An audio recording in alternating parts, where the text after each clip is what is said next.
Just allow yourself to turn the awareness inward.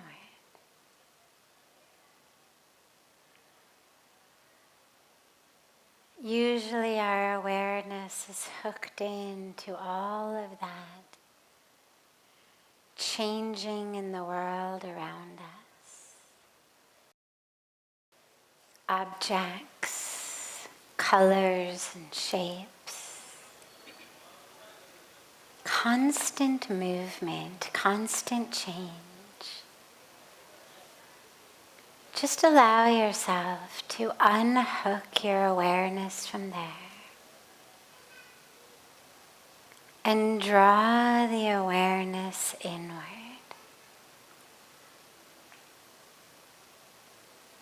To that place within that never changes.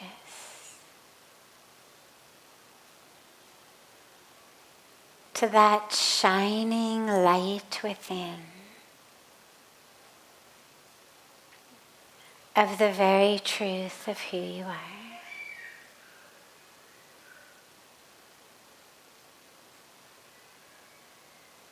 Just draw the awareness inward.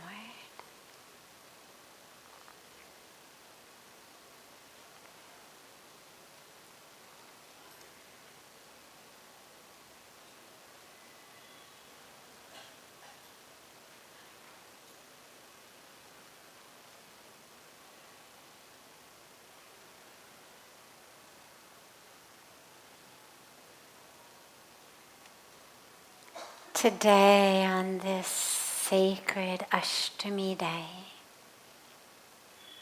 this day dedicated to Mahagauri, feel the presence of the goddess within you. Feel the presence of that light, that purity, that truth, not as separate from you. Feel it as the very truth of who you are. You are not separate from the Mother Goddess. You are not separate from the light of the divine. Feel that light shining in you as you.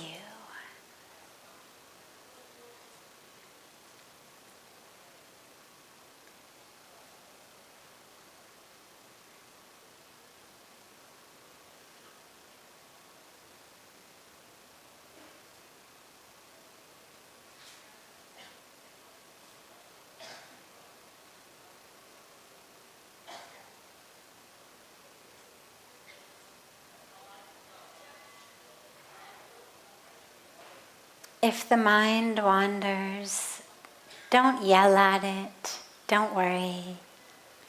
Just gently bring the awareness back to your breath, and back to that shining light of presence, divine presence within you.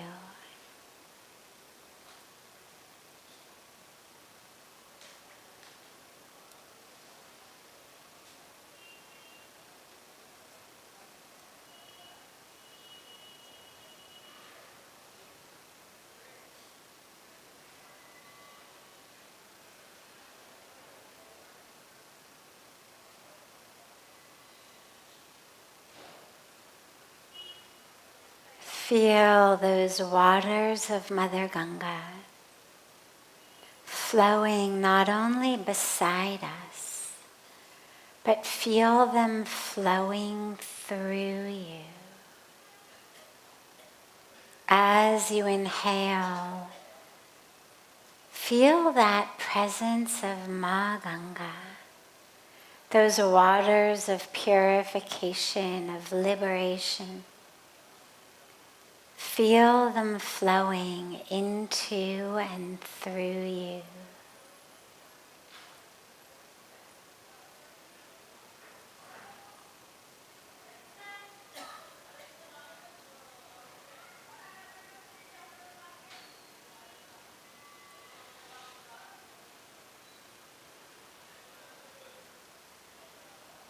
And as you exhale,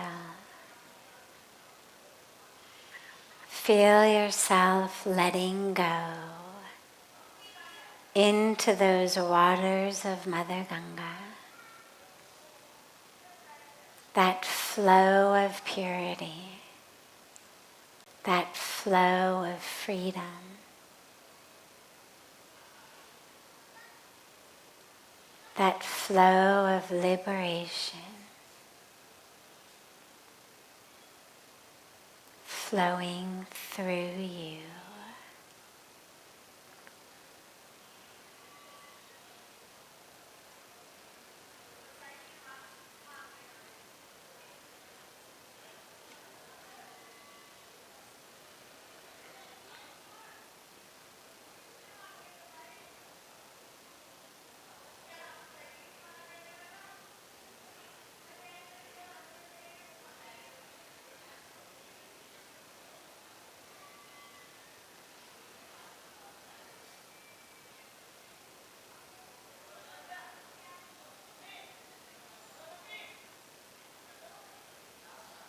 If you get distracted, just bring the awareness back.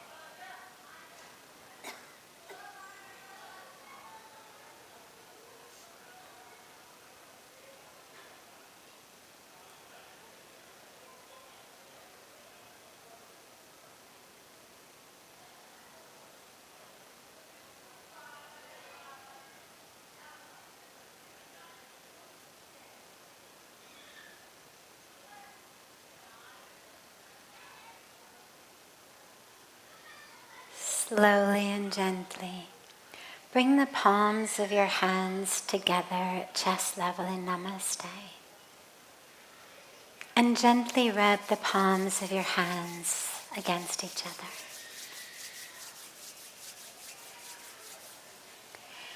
Press the palms of your hands into your closed eyes.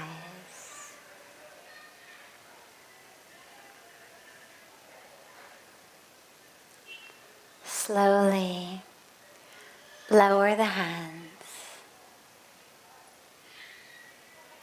and open your eyes. Welcome to Satsang. So beautiful to be back together after being out for the last little over 2 weeks. And today is such a sacred day. So we were speaking in the Arati about Navaratri and Mahagauri.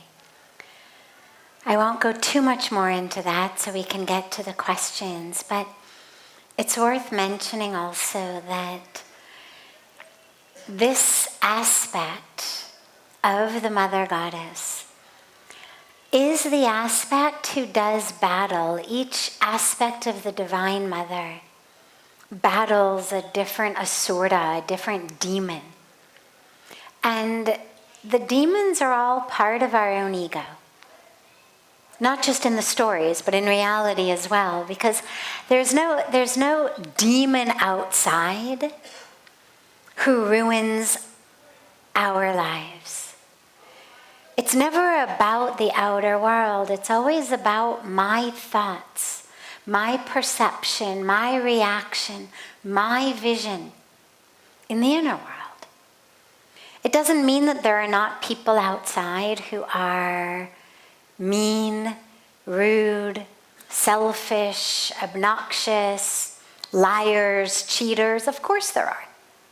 But what it means is that the problems that I face on a really deep level, the stuff that keeps me awake at night, the stuff that keeps me from eating properly, digesting properly, the stuff that leads to this stress and the depression that is just skyrocketing these days is how I take it in on the inside, how I see the outer world, how I understand it, how I react, what I think about it.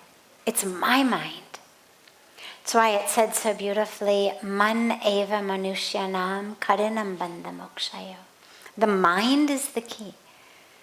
Key to your freedom and key to your bondage. Whichever you want, the mind is the key. Doesn't say your neighbor. If you've got a good neighbor, you can have moksha. You got a bad neighbor, you can have in bondage. Doesn't say the key is your spouse or your parents or your in-laws or your job, right? Good one, you get moksha. Annoying one, you're stuck. No, it's the mind. So I mention this right now because the demonic energies, the asuras that Mahagauri fights, are Shumb and Nishumb. Means I-ness, that sense of me, that separate me, and mindness, this separateness. And the reason that those are such big problems is, number one, they're rooted in falsehood, right? There is no I. I is supreme reality, Sat Chit Anand. That's the truth of who we are. Sat, truth, existence, Chid, consciousness, Anand, bliss. But that permanent state of bliss, that's who I am. I'm not the one whose 1,000 rupees you just stole. I'm not the owner of the 1,000 rupees or the one who lost the 1,000 rupees. Or the 1,000 lakhs of rupees, however much it may be. I'm not the body, I'm not the story, I'm not the history. So I-ness is a demon in us because A, it's false, so it roots us in falseness. It's why we practice the niti meditation to remind us, I am not this, I am not the body, I'm not the mind, not the emotions, not the memory. But also the other thing it does is it separates us from others. Because if I am over here, if this is me, and that is you, well then we are separate. Look, we've got like 10 good feet of empty me. Because then I feel alone, I feel separate, I suffer. And it leads to suffering in our world. I can only harm you if I feel separate from you. If I realize you are me, to kiske saath ladai karo? Right? Who is there to fight with? There is no other. Who to be jealous of? Who to be angry at? There is no other. So this is a day of that presence of the Mother Goddess that represents that purity, that divinity, that truth, that light, but also the one who removes that ignorance, that demon of ignorance within us, of I-ness and mindness, Shumb and Nishumb. So with that, I could talk the whole time about that, but I want to get to our questions. So as always, we start with one of the questions that comes in from our online internet-based audience, joining us from all over the world. And then any questions that anyone here has, there are 2 microphones. Whichever one is closer to you, just go to that one and tell us your name and ask your question.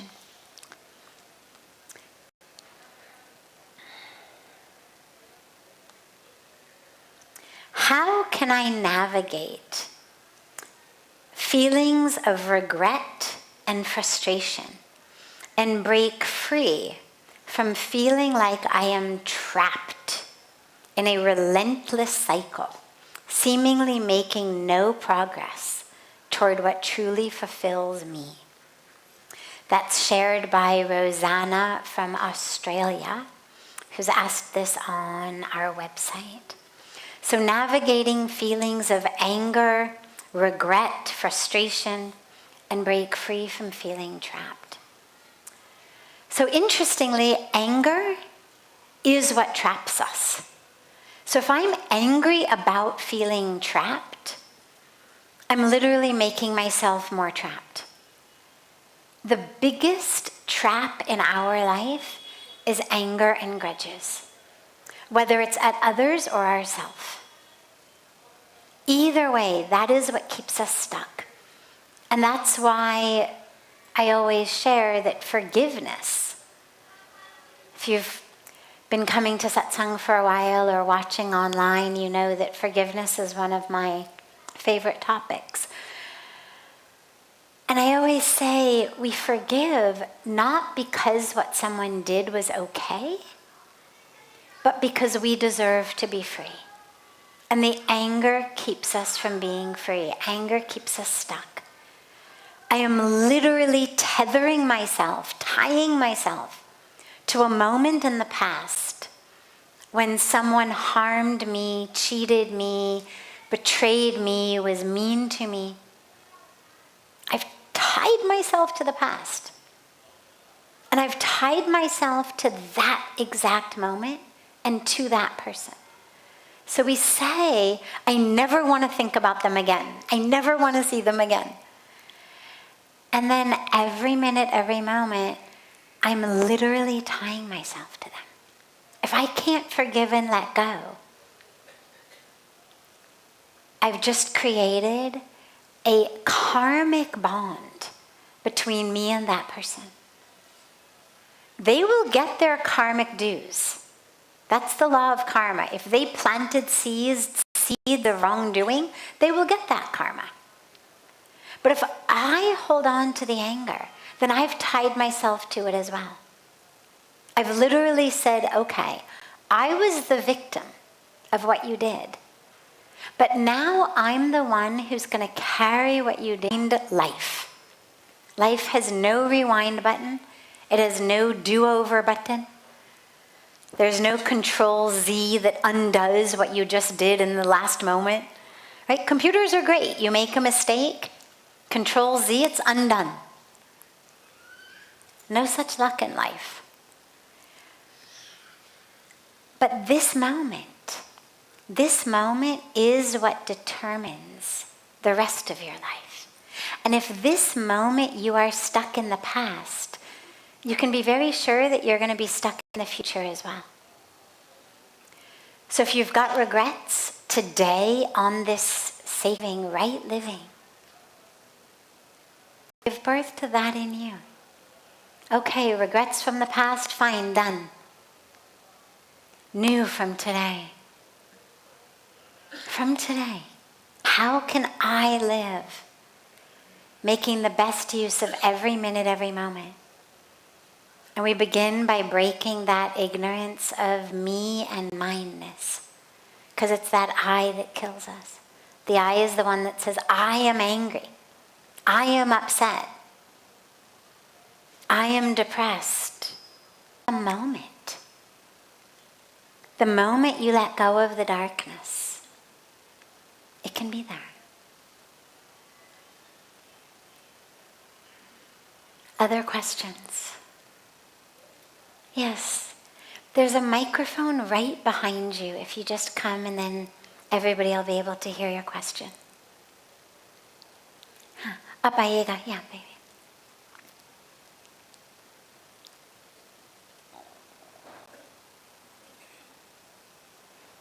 Yeah, and just tell us your name and then... I'm Sangeeta Junjunpala. Wonderful. And I want to know what made you join to move on this journey, and how is the taste of this fruit of enlightenment? So my journey has been actually really I think you have to turn off that microphone or it's going to keep ringing in the speakers, yeah. My journey has been really a journey of grace. That isn't actually true at all. In modern India, but a Western perspective, that says what you need to be happy. You need a lot of money, you need a good education, you need the right degree, you need a nice house, you need good clothes, you need all of this. And I had that. I was not religious. I didn't even know anybody who was really religious. So I was not exposed in any way to a spiritual viewpoint. It was, here's what you need to be happy. If you have these things and you're not happy, it means get more of them. Or it means you've got the wrong model of them, right? And I was succeeding on so many levels. I had graduated from Stanford University, in Europe, across the US, in England, and South America. But I was a very strict vegetarian. I was not raised in a vegetarian family, but I became a vegetarian when I was 15. And I was a very pukka vegetarian. Still am, of course, but now you would expect it, then you wouldn't expect it. And I agreed to come to India to travel because I knew that at least in India, do bar puchna nahi padta. Right? Anywhere else in the world, they say vegetable soup, and you have to grill the waiters about what's the broth, and what's the stock, and what's the seasoning, and are you sure there's no eggs in the salad, and are you sure there's no fish in this? And I knew that in India, at least, I could eat really happily. But this is why I say grace, because even though I was clueless, grace was at work. And Rishikesh was the first place we came. It was 1996, 27 years ago, more. And there was no Google. We had this big, thick, Lonely Planet guidebook. And I opened it, sitting over a cup of coffee in Delhi, and I said, Rishikesh. And it was just like that. Come. And I stand on the banks of Ganga. And I had this incredible experience, extraordinary experience of being in the presence of God. And I had never even thought about God. I mean, God was just out of 1,000 things I would think about. I could easily think of 1,000 things before I would think about God. And yet, suddenly, just this experience of being in the presence of the divine. And it began over the Ganga, but then it included everything, whatever I looked, was the divine. And then I realized it was in me as well. And I had never thought of myself in that way. In fact, I had a lot of complex, a lot of suffering, a lot of challenges amidst all of the prosperity and blessings and wonderful opportunities. And so I had this mix of issues and struggles that I was feeling. But I always had a sense inside that there was something not quite right about me, that I just wasn't nearly as good enough or pure enough or worthy enough as I should be. The idea that the divine was in me, I would have laughed at you if you told me that. I would have said, yeah, that sounds really good, thank you so much. Did my parents hire you to tell me this? I would have thought that you were somehow just trying to make me feel better. It never occurred to me. And then suddenly in that moment, this experience of the divine that was everywhere and everything, and also me. And it knocked me to the ground, and I cried and cried and cried. And I knew I've come home. I just, in that moment, I knew, okay, this is where I'm meant to be. And yeah, that was September, will be 28 years ago. And it's been incredible. It's been absolutely incredible. It's been a path of grace. It's been a path of surrender. The law of physics and science, I've got an academically science background, and science tells us, the law of physics tells us, I've never done puja. I had never done anything other than tried as hard as I could to be a good person, don't lie, don't cheat. I had been a good person, but I had never done anything on any level that you would say, oh, grant this girl this type of experience. And that's why I always say grace does not discriminate. Grace is not waiting for you to make yourself worthy. Grace is not waiting for you to be good enough. Grace is there. All you need is to stop filling that internal self with untruth. The more we say to ourselves, I am this, whether it's something that sounds really good, I am smart, I am beautiful, I am wonderful, I am this, or whether it's something that feels bad. Either way, they're both stories about this physical body. They're stories about this karmic incarnation.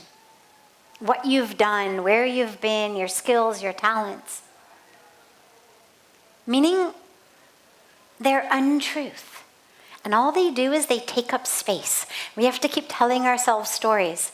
And then every person we meet, they feed into the story. If I'm good and they didn't treat me nicely, तो फिर क्या समझती आप अपने आप को? कि आपको पता नहीं है कि मैं कौन हूँ? Yeah, we feel badly. I'm so nice to them and they treat me so badly. So there's always a story. And it fills us up. For me, it's been really an experience of the presence of grace and of letting go of all of the stories of who I thought I was in order to empty myself to feel that presence of grace and to just be that instrument. This practice of karma yoga, this practice of seva, this practice of service is the most powerful spiritual practice because it reminds you over and over and over again, just be an instrument. Just be an instrument. Nimitta matra. You don't have to figure anything out. You don't have to become something. You don't have to do something. You just have to surrender to the divine. You know who I am. You know what I've got. Use me. Use me. Just flow through me. Just let me be a channel. Let me be an instrument for grace. And as it flows, whatever way you're serving in the world, it doesn't matter. You are the first beneficiary of that presence of grace. Because you're feeling it flowing through you. The rest is then flowing onto others. It's like when you feel joy or you feel love, long before you share it with others, you are the first beneficiary. When you learn to choose love or choose peace, it's not just to make your relationships better. You're the first beneficiary. The love you share with others is generated in you. The joy you share with others is generated in you. It's flowing in you first. And it comes from surrender. an offering,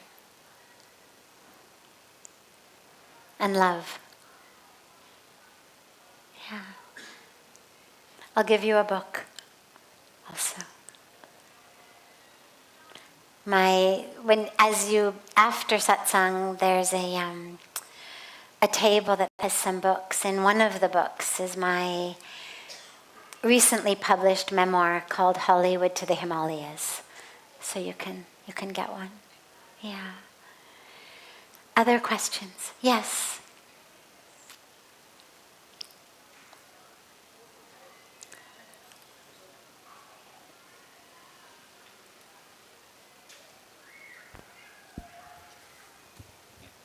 Okay.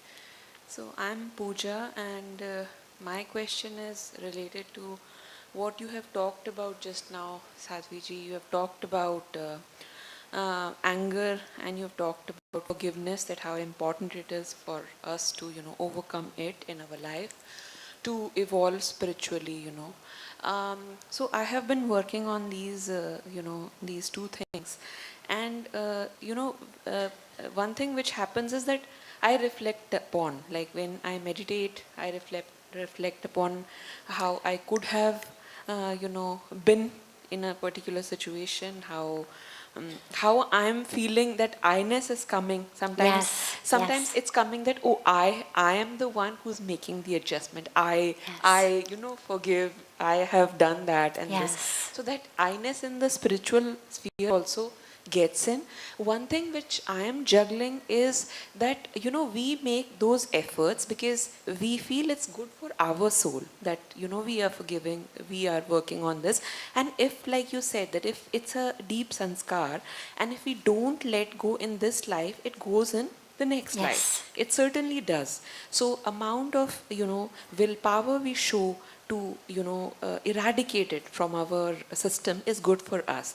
But what happens is, where I get stuck is that the I-ness, and also the thing that the other person is not making any effort, but you make all the efforts, where it's the workplace, you show less ego, it's the personal sphere, you make all the adjustment, but some bit of things which are needed from the other person, understanding, is this thing, and then it feels like, is it just your cup of tea? Okay. Yeah, thank you. Sure. So this is why it's a practice. It's a practice. And it's a minute by minute, moment to moment practice.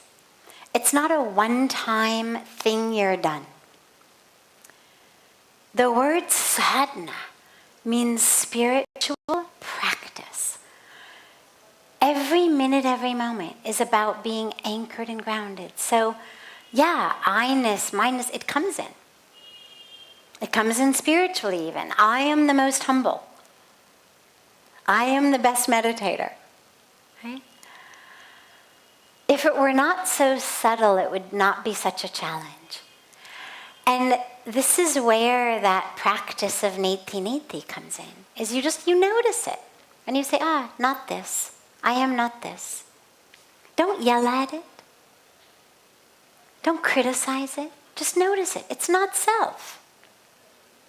Imagine that you're walking down the street and some drunk person or on drugs person or a mentally deranged person is standing on the side of the road. Sometimes you walk through a city and there's somebody